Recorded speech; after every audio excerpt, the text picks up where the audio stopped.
Queridos, o apóstolo, na verdade o evangelista João vai descrever que o Verbo se fez carne e habitou entre nós, cheio de graça e de verdade, e nós vimos a sua glória como a glória do unigênito do Pai.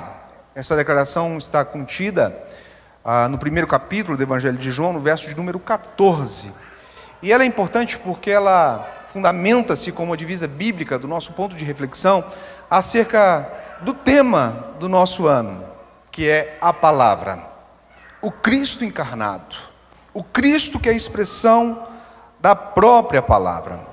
E eu queria, a propósito desta temática, convidá-los a abrirem as vossas Bíblias no Evangelho de Marcos, capítulo de número 1. E eu já vou, antes de fazer a leitura da Sagrada Escritura, já fazer uma justificativa aqui para os irmãos, especialmente para aqueles que estiveram conosco na escola dominical. Porque eu vou assumir um pecado aqui, viu, Alisson? Eu não tinha verificado a temática da revista. E eu, como não estava escalado, acabei não olhando para aquilo que estava... Fiz aquilo que o aluno não deve fazer, né? Porque a gente precisa de preparar para poder vir para a aula, apontar alguns pontos relevantes a fim de podermos contribuir ou também termos as nossas dúvidas respondidas. Mas eu acho que foi providencial, porque se eu tivesse visto, eu não teria trabalhado a temática que Deus colocou no meu coração, e eu tenho convicção de que fora o Senhor que colocaram no meu coração. Logo, me sinto bastante à vontade para poder, discernir que Deus, de alguma forma, Ele quer falar-nos acerca deste importante tema que fora debatido aqui no período da manhã, através da nossa escola bíblica dominical. E quero também deixar a minha palavra de incentivo para aqueles que não frequentam a escola dominical. Vocês não sabem o que vocês estão perdendo. E sido bênção demais, e deixo a minha palavra de incentivo para que você venha participar conosco do café da manhã, no próximo domingo, traga alguma coisa, partilhe conosco, e depois a gente vai partilhar da palavra de Deus, e tem sido muito especial, muito precioso. Eu quero convidá-los a lermos juntos alguns versos do capítulo de número 4, do capítulo de número 1.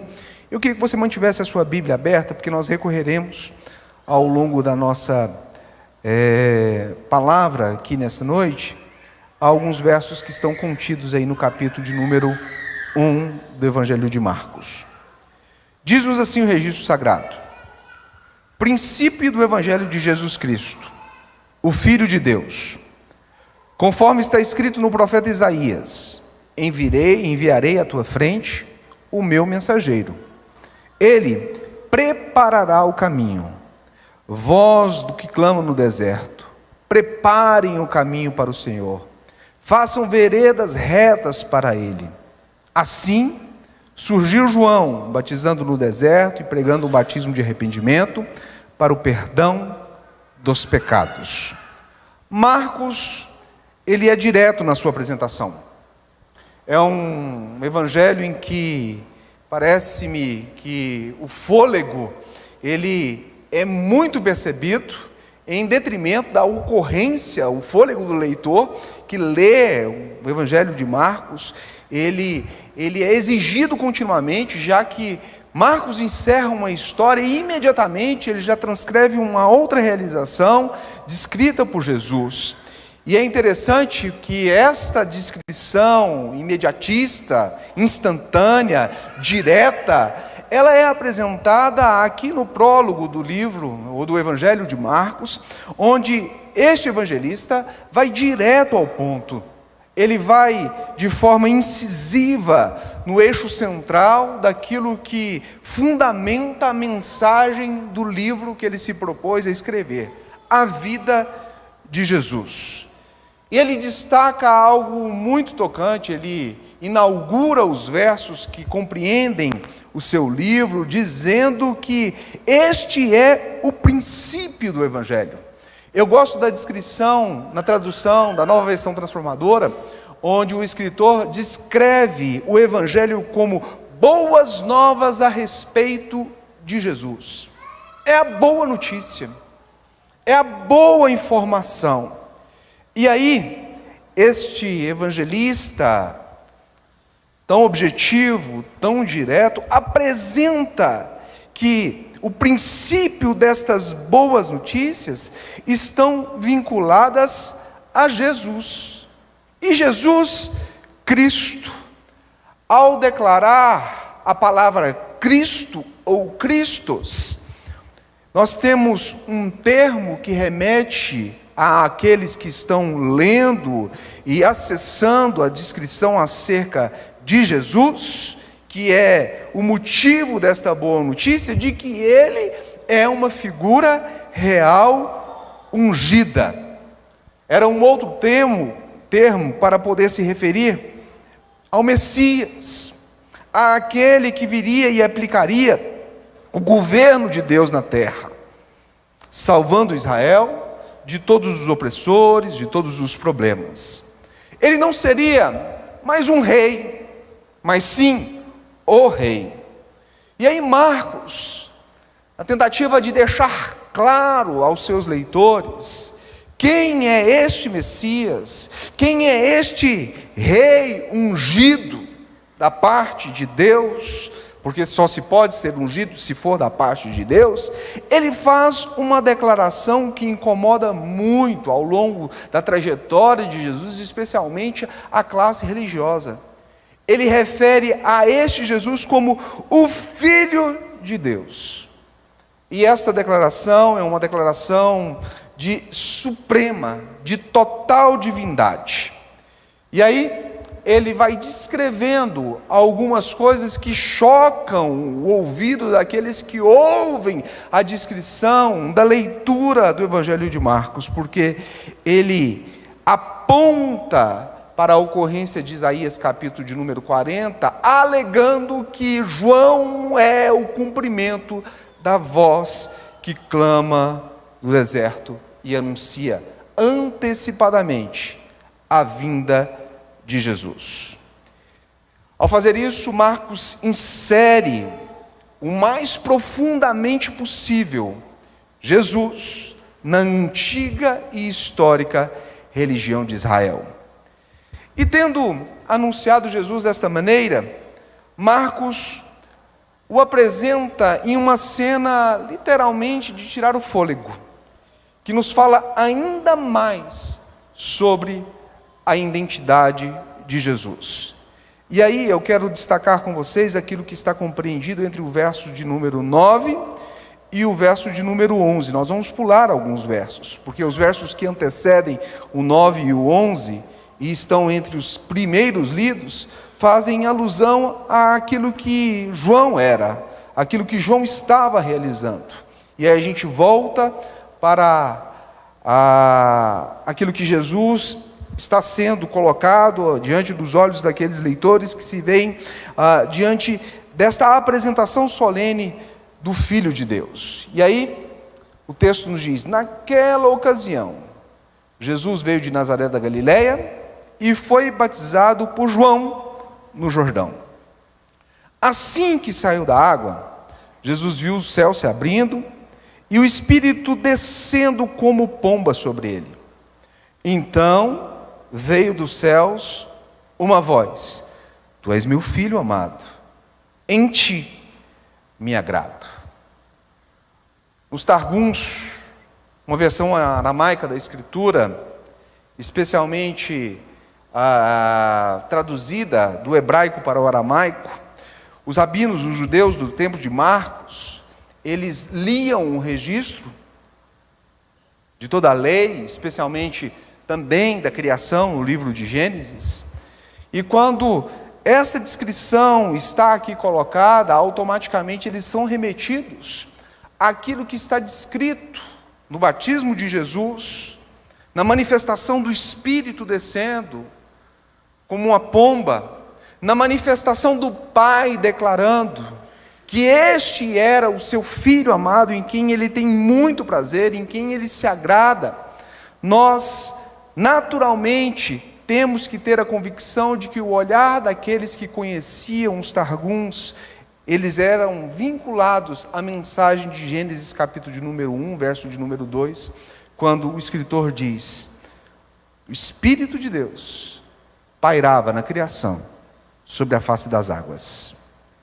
E o verbo hebraico aqui, ele destaca que este pairar sobre as faces das águas remete à ideia de bater asas e de ficar estático. Nós temos uma ave americana chamada de beija-flor, que ela tem essa capacidade de, parece que, de se estabelecer imóvel, estática, mediante o bater das suas asas. E é esta visão que as pessoas que leem tanto Gênesis capítulo de número 1, verso de número 2, e também a descrição do batismo de Jesus aqui em Marcos capítulo de número 1, verso de número 9 ao verso de número 11, conseguem contemplar sobre a manifestação destas 3 pessoas divinas expressas aqui no batismo de Jesus.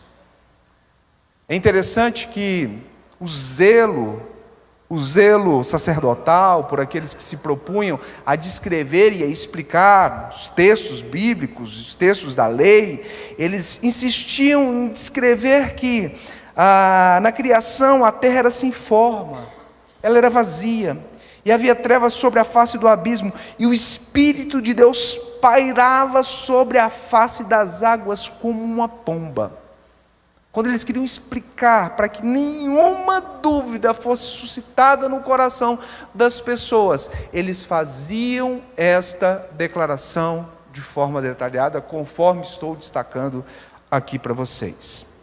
Inegavelmente, nós então somos conduzidos a uma perspectiva de que tanto Marcos 1, os textos que lemos, quanto a revelação acerca da criação em Gênesis, especialmente no capítulo de número 1, ele aponta o nosso olhar para 3 agentes ou 3 participantes em atividade na criação do mundo, que é Deus, o Espírito de Deus e a palavra de Deus, de igual modo como nós assistimos aqui também no relato de Marcos.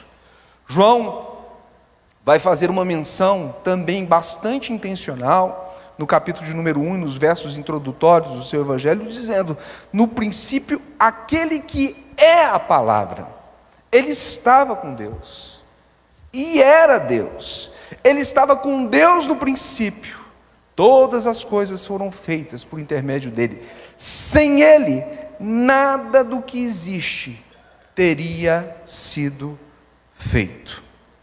Logo, assim como a criação for um projeto do Deus triuno, a salvação, a restauração de todas as coisas que estava começando naquele momento, com a chegada do rei, também era um projeto do Deus triuno. E nós precisamos de olhar para esta revelação sobre este viés, sobre esta perspectiva. Deus estabelece um plano na eternidade, e esse plano tem por objetivo reconciliar o homem com o Pai, com o próprio Deus, e ele o faz enviando o seu Filho, e ao enviar o seu Filho, coisas especiais são desfrutadas através deste tempo que se inaugura na história, que é um tempo fundamental de reconexão de Deus com o homem, de restauração, de redenção.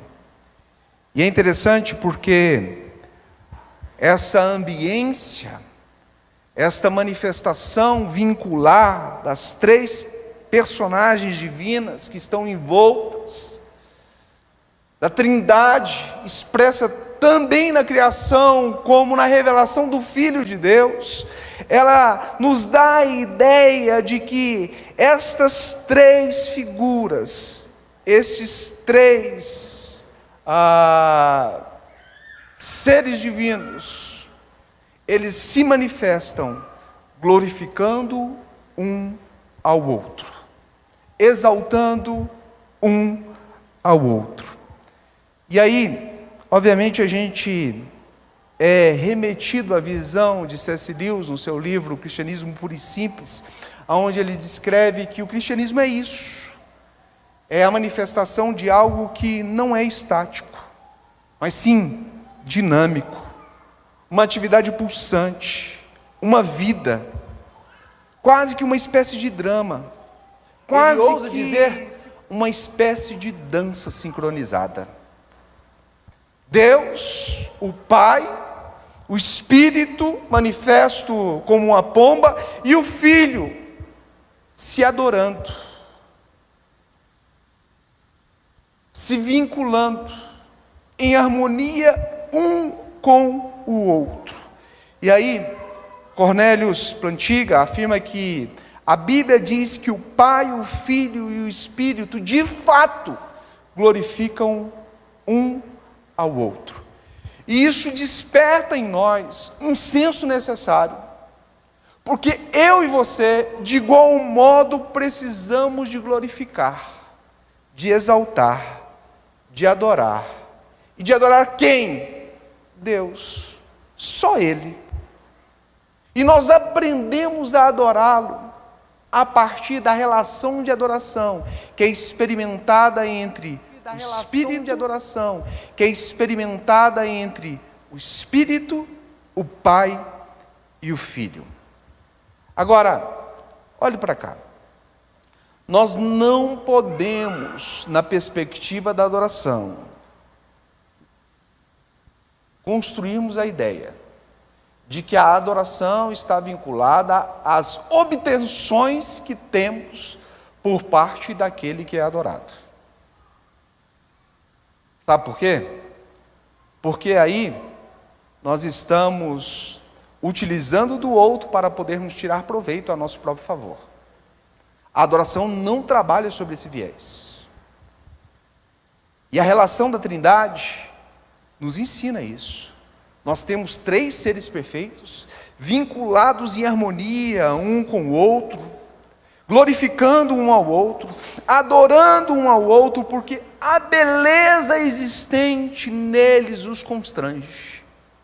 Logo, eu e você precisamos de ter o nosso olhar remetido à beleza, à singeleza, à grandeza, à indescritibilidade daquilo que Deus é, daquilo que o Espírito Santo é, daquilo que Deus Pai também o é.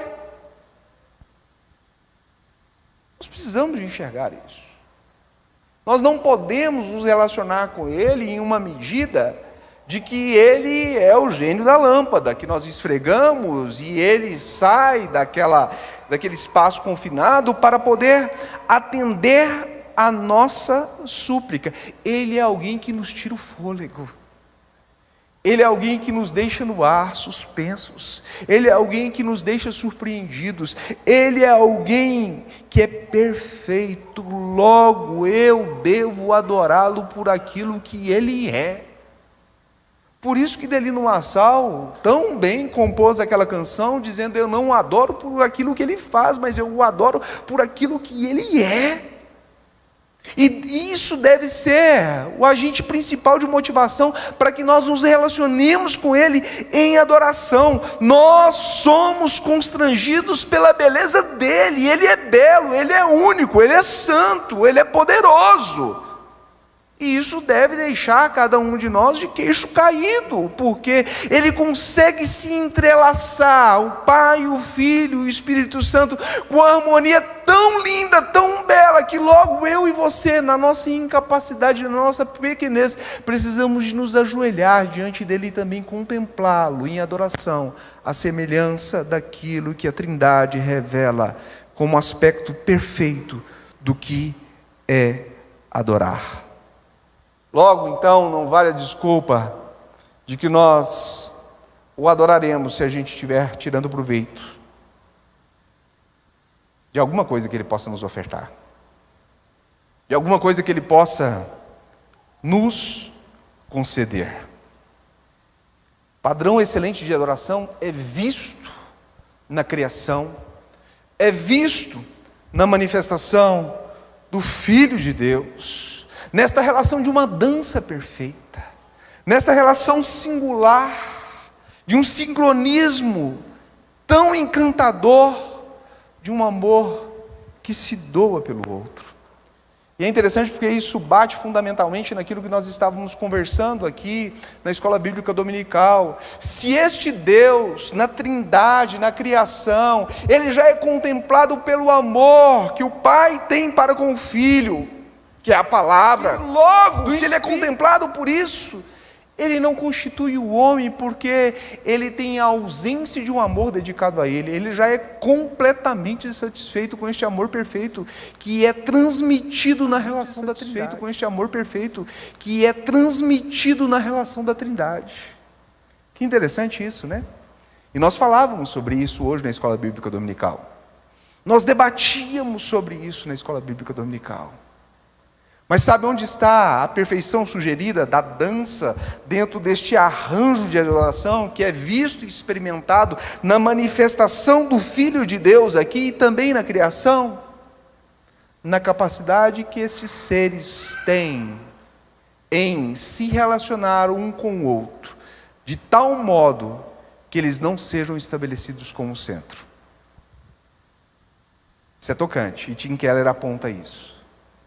Ele diz o seguinte: olha, se todos numa dinâmica de dança desejarem ser o centro, o movimento da dança não é possível de ser executado. Ele se torna o quê? Estático, paralisado. Por isso que a declaração de que os leões não pararam a igreja, que a gente canta, o Império Romano não parou a igreja, é uma declaração clara e evidente daquilo que a igreja viveu no curso da sua história, porque ela foi alcançada pela manifestação da grandeza da Trindade. Logo, ela é convicta de que ela tem que trilhar, ela tem que prosseguir, ela tem que superar os desafios. Ela não está presa a nenhum tipo de imposição, quer seja pelos instrumentos legais, jurídicos, que alcançam a sociedade humana. Ela não está presa por nenhum tipo de veredito, ela caminha diligentemente, porque ela é envolvida sob a perspectiva de que há algo maior. Há algo maior. E sabe, queridos, nós precisamos de pensar sobre isso. Nós precisamos de considerar sobre isso, porque, conforme Lewis também destaca, isso importa mais do que tudo no mundo. E aí, na perspectiva da dança, ele diz: porque toda essa dança, ou drama, ou padrão desta vida tripessoal, deve estar representada em cada um de nós. Júbilo, poder, paz, vida eterna, são a grande fonte de energia que jorra no próprio âmago da realidade. E essas são as palavras dele. Logo, qual é o nosso papel nesta perspectiva? Como devemos nos portar diante desta consciência clara e evidente da perfeição da adoração vista e identificada aqui em Jesus, o Filho, a Palavra, Deus Pai, que declara: este é o meu Filho em quem eu me comprazo, e no fato do Espírito Santo revestir este Filho de poder e autoridade, à semelhança de uma pomba que paira sobre as faces das águas. Nós precisamos de entrar na dança, nós precisamos de entrar no ritmo, porque se esse mundo foi criado por um Deus triuno, relacionamentos de amor são essenciais na vida. Deus criou o homem não para receber amor. Eu destaquei isso aqui. Ele já era contemplado em perfeição por amor, mas Ele estabelece o homem para doar amor. E nós percebemos esta verdade porque, mesmo tendo tudo, mesmo tendo todas as suas necessidades satisfeitas através deste amor partilhado na Trindade, este mesmo Deus ama o mundo de tal maneira a ponto de quê? De dar o seu Filho unigênito. Sabe para quê? Para que todo aquele que nele crê não pereça, mas tenha a vida eterna. Para poder nos tirar dessa sentença de condenação.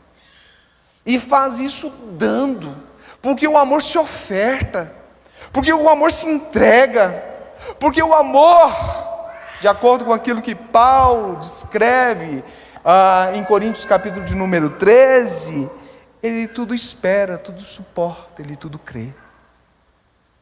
E se ele tudo faz, convergindo a sua ação sobre essas perspectivas que são destacadas por Paulo, só um caminho de viabilizar isso através da oferta do dar, do entregar. E aí, nós observamos aquilo que em 1 João capítulo de número 4, do verso de número 7 até o verso de número 11, é destacado através dessa aplicação. Amados, amemo-nos uns aos outros, pois o amor procede de Deus. Aquele que ama é nascido de Deus e conhece a Deus. Quem não ama, não conhece a Deus, porque Deus é amor. Esse negócio de crente dizer, olha, eu não vou muito com a cara daquele irmão. Irmão, você não é crente não. Você vai me desculpar a honestidade. Meu santo não bate muito com o santo daquele ali. Irmão, então vocês não servem ao mesmo Deus. Ele pode até estar servindo ao Deus verdadeiro e você está aí estabelecendo algumas justificativas que são totalmente infundadas com aquilo que Deus nos chama a expressarmos os nossos relacionamentos mútuos uns com os outros. Se nós conhecemos a Deus, nós amamos as pessoas, porque Ele é a expressão do amor. E aí, o texto continua descrevendo: foi assim que Deus manifestou o seu amor entre nós e enviou o seu Filho unigênito ao mundo, dando-nos. Como é que Ele envia? Dando-nos, concedendo, para que pudéssemos viver por meio dele. E aí ele diz no verso de número 10: nisto consiste o amor, não em que tenhamos amado a Deus, mas em que Ele nos amou e enviou seu Filho para a propiciação dos nossos pecados.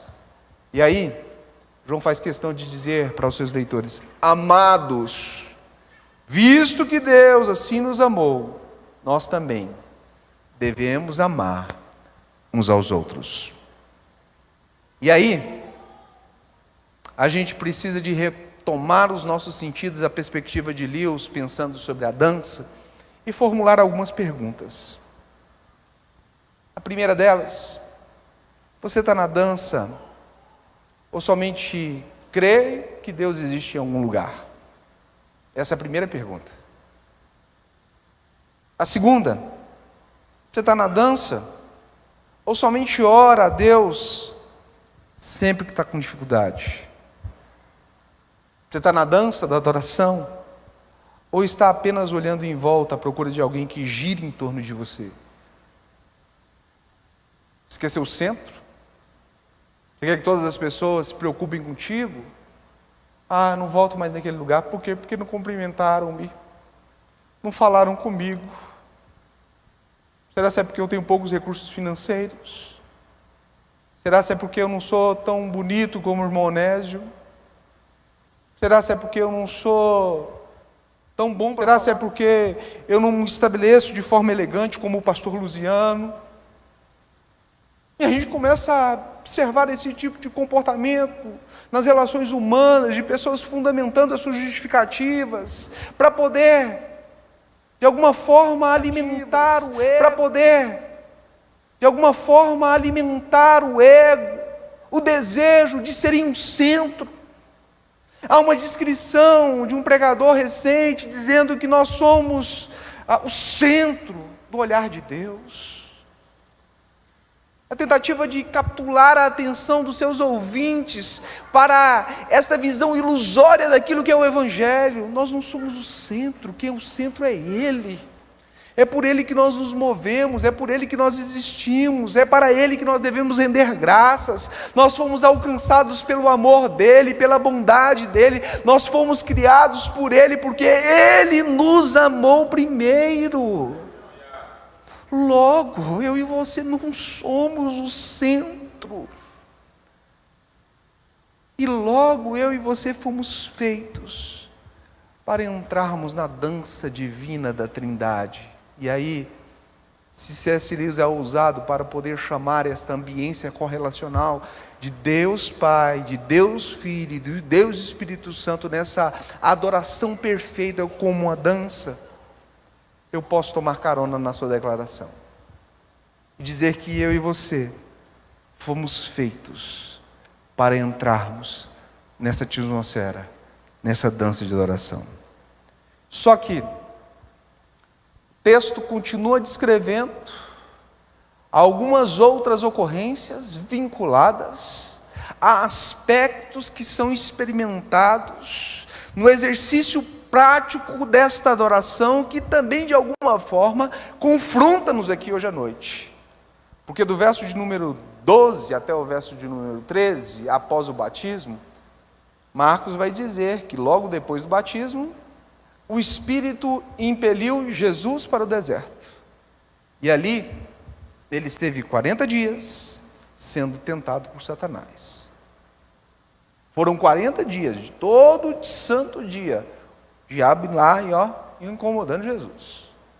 Tentações das mais variadas ordens. Nós não temos um panorama do tamanho das tentações que foram experimentadas por Jesus. Há um lampejo muito sintético daquilo que os evangelistas destacam sobre esta tentação. Mas ele foi tentado por Jesus. E aí o texto faz questão de destacar que Jesus estava com feras. Feras que eram utilizadas para poder devorar pessoas que eram motivo de descontentamento de reis. Jesus estava envolto dessas feras.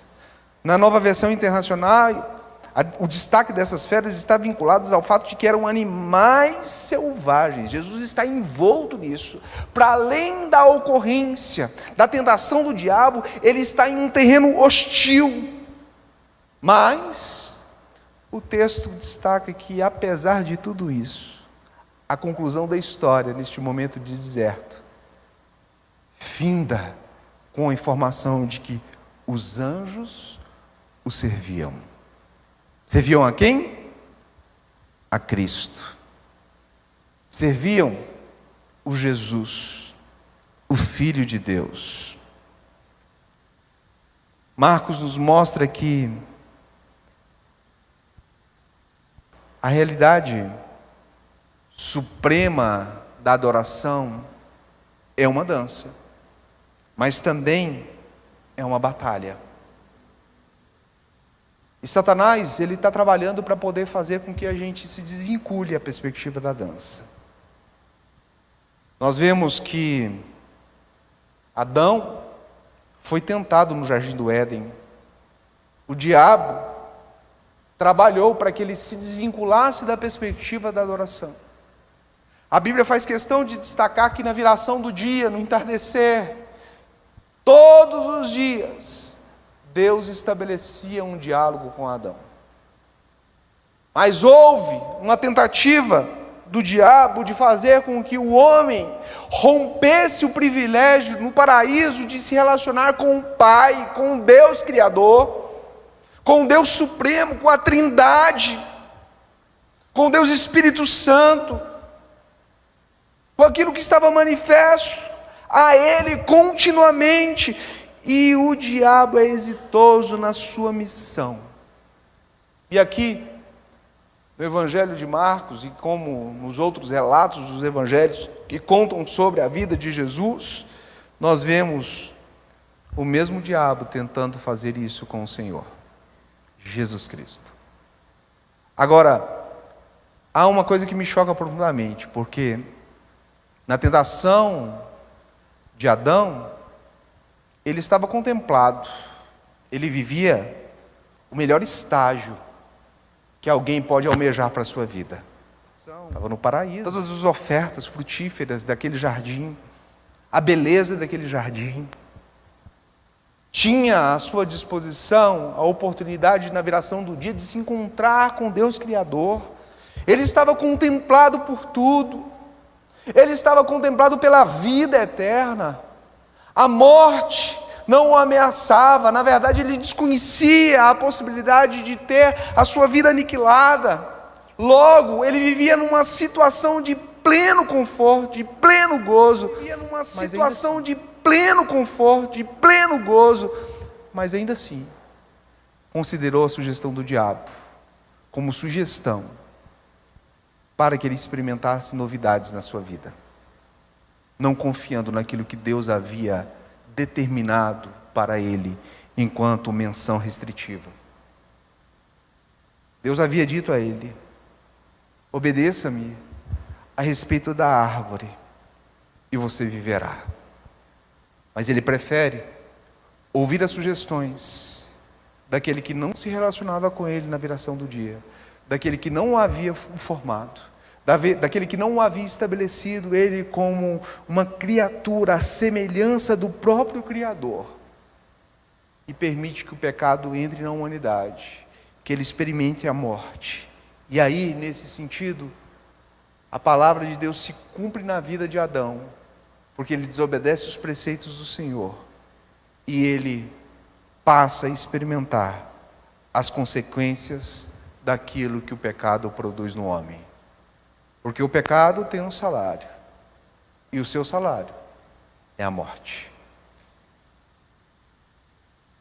No caso de Jesus, a tentação não termina com um deserto.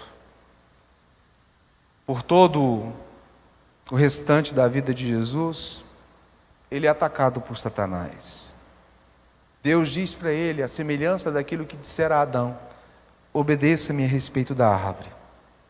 Só que desta vez, a árvore era uma cruz. E obedecer a respeito desta árvore, que é a cruz, faz com que este Filho de Deus morra. Jesus obedeceu.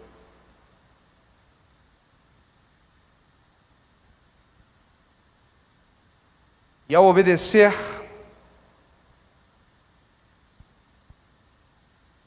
ele entra na suprema dança. Ele não se desvencilha da suprema dança, para que o plano de redenção fosse concluído de forma satisfatória ao se entregar na cruz do Calvário, para que eu e você retomemos a possibilidade de nos vincularmos à dança da adoração e ouçamos a voz do Senhor apontando para mim e para você, assim como apontara para o Filho de Deus: este é o meu Filho amado em quem tenho prazer. Este é o meu Filho amado em quem eu me comprazo. Esta é a mensagem. Esta é a mensagem dessa noite. Simples assim.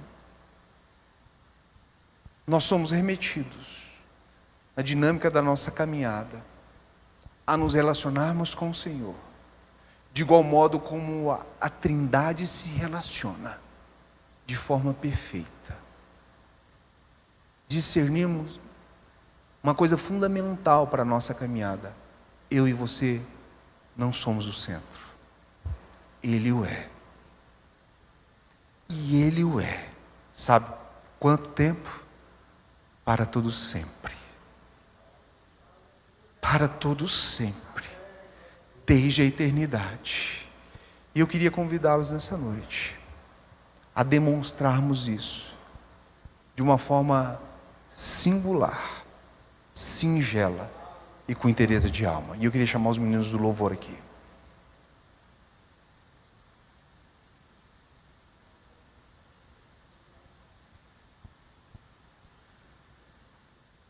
Abandonada por nós. A adoração não pode ser olhada por nós de uma forma negligente.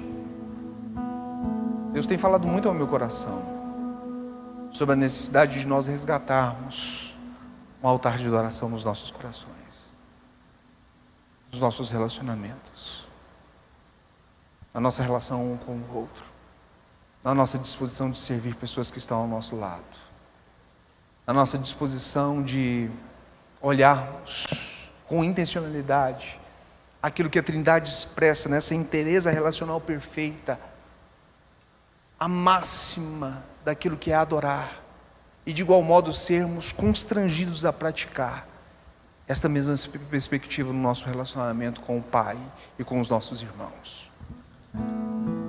Eu queria que você ficasse de pé em nome do Senhor Jesus.